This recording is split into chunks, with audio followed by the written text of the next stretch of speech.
오는 4월부터 약물의 영향으로 운전이 어려운 상태에서 차량을 몰면 운전자 처벌이 강화됩니다.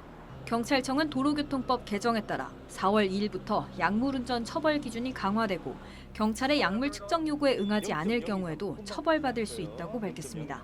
개정안에 따르면 약물의 영향으로 정상적으로 운전하지 못할 때 자동차 등을 운전할 경우 기존 3년 이하의 징역 또는 1,000만 원 이하 벌금에서 5년 이하의 징역 또는 2천만 원 이하 벌금으로 처벌이 강화됩니다.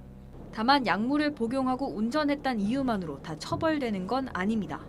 단순히 약을 복용하고 운전한 사실만으로 처벌하지 않고 약물 영향으로 정상적인 운전이 어려운 상태에서 차량을 운전했는지가 판단 기준이 됩니다.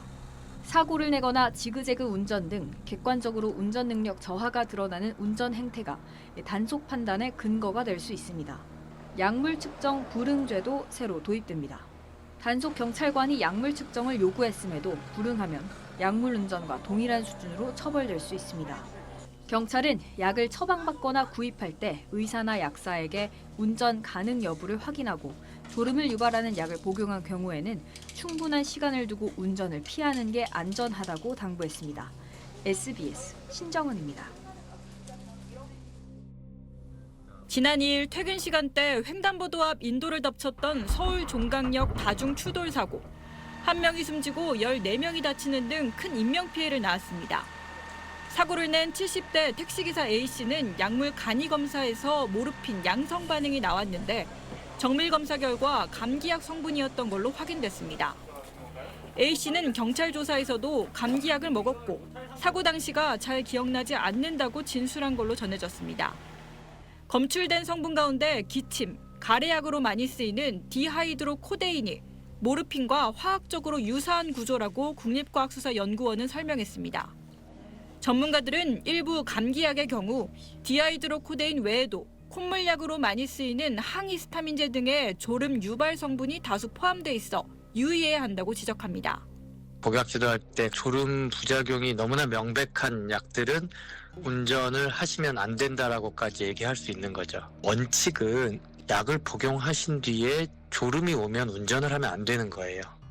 재작년 7월엔 또 다른 70대 택시기사가 서울국립중앙의료원 응급실 앞으로 돌진해 4명이 다쳤는데 감기약을 먹고 운전했던 걸로 확인됐습니다.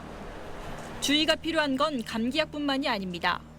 지난해 6월에는 방송인 이경규 씨가 공황장애약을 복용한 상태로 다른 사람의 차를 몰다가 절도 의심 신고를 당한 뒤 약물 간이 검사에서 마약 성분 양성 반응이 나오기도 했습니다.